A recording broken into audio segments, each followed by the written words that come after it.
오늘 미가 마지막 장을 보았습니다. 어제는 미가의 유명한 구절을 봤죠. 하나님께서 우리에게 요구하는 것이 무엇이라 했습니까? 오직 공의를 행하고 인재를 사랑하며 겸손히 하나님과 동행하는 것. 주님은 우리에게 무거운 짐을 지우시는 분이 아닙니다. 주님은 마음을 요구하세요.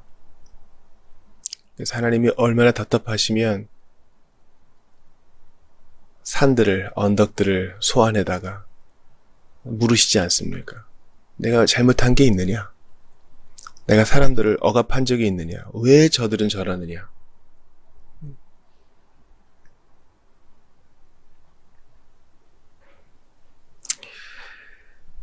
미가를 통해 하시는 하나님의 음성은 오늘도 우리에게 울려 퍼집니다. 마치 예수 믿는 것이, 하나님을 믿고 신앙하는 것이 무슨 피해의식을 가지고 살아가는 사람인 것 마냥, 내가 하는 게 뭔가 대단한 희생인 것 마냥 살 때가 있어요. 예수님을 믿고 살아간다는 것은 즐거움이요, 누림이요, 특권이요, 복됨인데 그거 없고요. 마치 하나의 의무를 추가한 것인 마냥 사는 경우가 많아요. 여러분, 신자의 가장 큰 전도는요, 그의 삶이에요. 그의 표정이에요. 말로도 복음을 전해야 되겠지만 우리는 섬김과 내적인 빛으로 복음을 전하기도 합니다. 보세요. 공의를 행하는 사람은요, 당당해요. 그의 얼굴에는 정직의 빛이 흘러나옵니다. 인자를 사랑하며 자비를 행하는 사람은요, 온유의 빛이, 그 냄새가, 향기가 흘러나와요. 또 겸손히 하나님과 동행하는 사람은요, 에녹처럼요, 그 여유와 만족의 빛이, 그 풍미가 흘러나옵니다. 그러니까 이 자체로 하나님께 영광이 되고 전도가 되는데, 이걸 버리고 잠시 잠깐의 쾌락을 찾아 하나님을 등지고 고생을 사서하는 것입니다. 거기에 대해서 오늘 본문 초반절에서는 하나님의 징계가 묘사되어 있습니다. 아, 참으로 처량하다. 내 신세여. 지금 내 모습은 여름 과일 모두 따간 후에 무화과 나무같이 앙상하고 포도나무 모조리 거둔 후에 포도나무같이 엉성해서 따먹을 포도 한 송이 없고 그토록 먹고 싶은 무화과 첫 열매도 없구나. 그러니까 미가와 그의 시대 모든 사람들이 이렇게 황폐한 지경에 이르렀어요. 왜요? 하나님을 떠나고 하나님과 동행하지 않고 공의를 행하지 않고 긍휼을 베풀기는커녕 저울추를 속여가지고 자기 배만 속이기 때문에, 자기 배만 채우기 때문에. 하나님을 떠나면요, 이런 거예요. 계산에 밝으신 분들 잘 생각해 보세요. 하나님을 떠나면 남는 게 없잖아요. 우리 이익 좋아하죠. 뭐가 똑똑한 행동이에요? 주님을 의지하는 것이 남는 거예요. 하나님을 의지하지 않으면 계속 배고프고, 하나님을 의지하지 않으면 계속 적자예요. 무슨 경제적 이익 때문에 주님을 믿으라 그런 뜻 아닙니다. 우리 최소한도로 궁여지책으로라도 마지막 마지노선에 몰렸을 때라도 한번 이것까지 생각해서라도 하나님을 의지해야 된다는 거예요. 도대체 주님을 떠나면 우리에게 이로운 게 하나도 없어요. 자, 2절 보세요. 이 땅에 신실한 사람 하나도 없고 정직한 사람도 하나도 없고 다 몰래 숨어가지고 서로 등쳐먹으려고 가족끼리라도. 그러니까 보세요. 인간미도 사라졌어요. 또 신실과 정직은 사회가 운영되는 아주 기본적인 원리 아닙니까? 우리가 카드 하나 쓰는 것도 사실은 이 신실과 정직으로 이루어지는 거잖아요. 신용이잖아요. 땅에 떨어진 거예요. 하나님을 떠나면 사회도 무너지고 나라도 부정 못해요, 여러분. 그러니까 제가 이 강단에서 몇 번 강조를 드렸죠. 예수 그리스도를 믿고 의지하는 건요, 최고의 애국이에요. 뭐 돈을 많이 벌어오고 외화를 많이 가져오고 이것도 뭐 애국이겠죠. 그러나 최고의 궁극적인 애국은요, 그리스도를 믿고 그로 말미암아 살아가는 사람들, 그 복됨과 풍성이 나라를 기름지게 해요, 여러분. 이런 무형자원들이 말이죠. 그래서 이제 그들이 고통스러운 혼란 가운데 빠질 것이라고 예수님이 말씀하신 것처럼 자기 집안 사람이 원수가 되는 일들이 벌어져요. 그러니까 한두 끝도 없어요. 하나님을 떠나면요, 마치 가지를 잡고 쑥 당기면은 뿌리 줄기들이 훅 흘러나오는 것처럼, 하나님을 떠나면요, 온갖 악들과 온갖 부조리와 온갖 탄식들이 훅 따라와요. 반면에 그리스도를 의지하고 하나님께 매달리면요, 온갖 복들이 풍성하게 다 끌려와요. 그리스도를 의지하면 내 잔이 넘치나이다. 그리스도를 버리면 언제까지니까 계속 탄식이 몰려온다고요. 그러니까 여러분, 이 기본 중에 기본을 잊지 마세요. 마지노선이 있어요. 주님을 떠나면 안 돼요.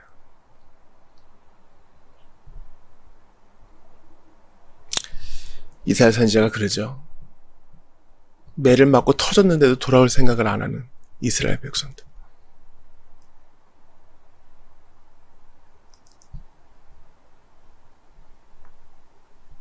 모두가 다 이렇게 깜깜할 때 선지자는 이렇게 선포합니다. 오늘 중심구절이에요. 7절 보세요. 그러나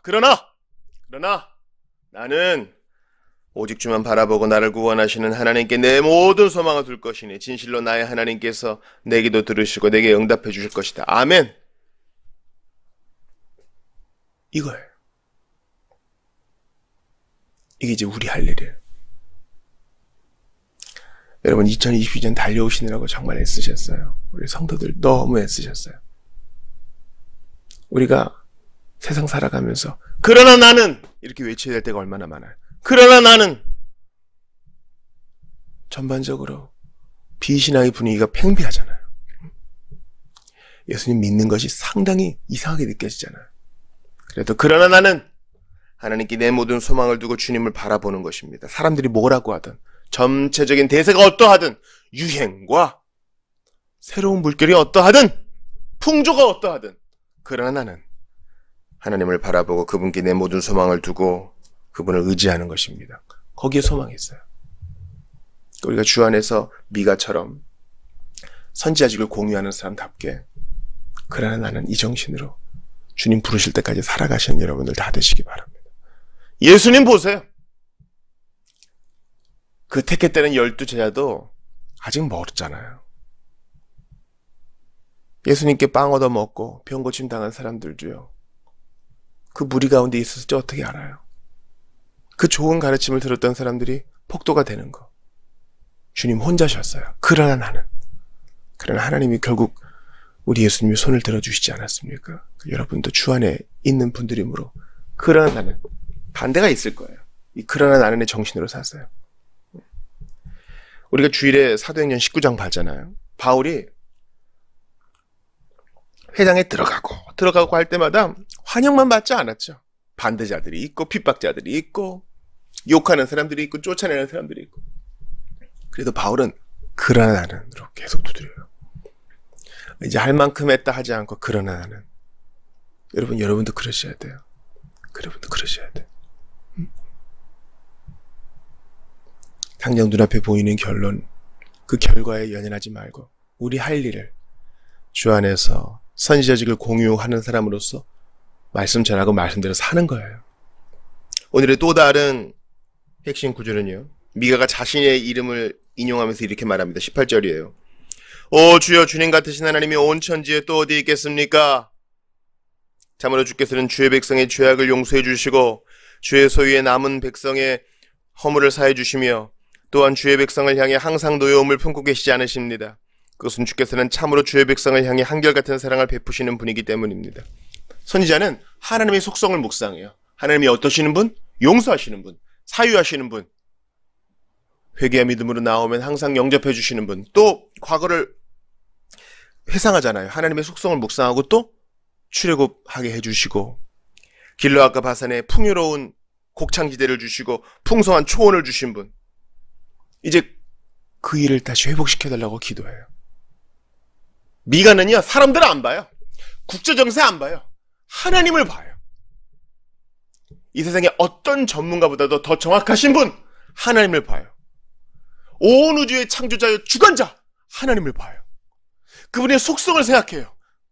그분은 선하시고 인자하시며 그 용서하심이 한이 없도다. 여러분, 시편 보세요. 바다를 땅으로 만드신 하나님께 감사하라. 그 인자하심이 영원하도다. 이게 이제 영어로 따지면 His love 또는 His mercy endures forever. 주님의 사랑과 자비는 영원히 인내한다. 주님의 공이라고 하지 않아요. 주님의 사랑은 영원히 인내한다. 그 사랑은 영원하니까 그 사랑을 묵상해요. 미가는 그걸 선포해요. 그 사랑 때문에 용서하신다. 그 사랑 때문에 돌아오시면 받아주신다. 그 묵상해요. 그 사랑으로 우리를 건지시고, 그 사랑으로 우리에게 땅을 주시고, 그 사랑으로 우리에게 풍부함을 주셨으니 주님 다시 이루어 달라고 약속을 붙들어요. 여러분도 그러셔야 돼요. 사람 보지 말고, 세상 보지 말고, 내 통장 잔고 보지 말고, 사람들이 나를 어떻게 생각할까 연연하지 말고, 그러나 나는 여기서 기도할 거다. 하나님이 들으실 것이다. 그리고 나는 하나님의 자비에 기대요. 용서해 주실 것을 바라고 나아갈 것이다. 예수님이 약속해 주셨으니까. 피로 인쳐 주시고 도장을 꽝 찍어 주셨으니까. 우리 예배 때 선포하는 말씀 있죠. 그러므로 이제 주께서는 다시 한번 우리를 불쌍히 여기시오.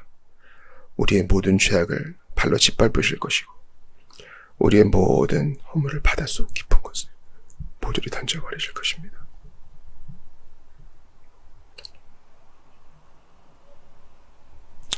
창세기 3장 15절이 생각나죠. 우리의 모든 죄악을 발로 짓밟으실 것이고, 뱀의 머리를 짓밟으시는 주님은 우리의 모든 죄악을 발로 짓밟으셔서 흔적도 남지 않게 가루로 만드시고 없애버리세요. 그러니까 우리가 주 안에서 진실로 회개하고 자백하고 주님께, 주님 또 반복되는 죄를 졌어요 하면 주님은 처음인데 하셔요. 이전 죄악을 보세요.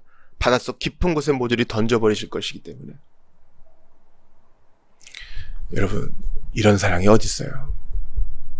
어떻게 하나님이 잊을 수 있어요? 근데 주님이 그렇게 한다고 약속하셨으니 죄인도 웰컴이고 돌아오면 웰컴이고, 참 속도 없어. 좀 속도 없는 분처럼 보여요.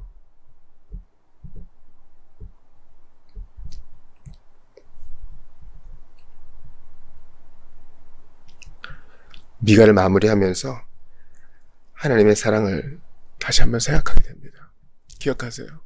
그의 공의는 영원하시도다 하지 않고 그의 자비는 무궁하시도다. His love, His mercy endures forever. 주님의 사랑과 자비는 한도 끝도 없어요. 그러니 여러분, 과거가 어떠했든 지금 여러분이 얼마나 누추하든 상관없어요. 지금 예수께 가면 물리치지 않으시고 항상 받아주세요. 예수께로 가면 나는 기뻐요. 걱정 근심 없고 정말 즐거워. 하나님은 사랑이십니다. 우리의 죄악을 발로 짓밟으시고 우리의 죄악을 먼 바다에 던지셔서 나 기억도 하지 않겠다. 코리텐 붐이 표현한 것처럼 낚시금지 편말을 붙여놓으시는 우리 주 하나님을 사랑하시고 의지하시고 사람 보지 마시고 주님의 사랑을 오늘도 깊이 묵상하시는 여러분들 다 되시기를 주 이름으로 축원합니다.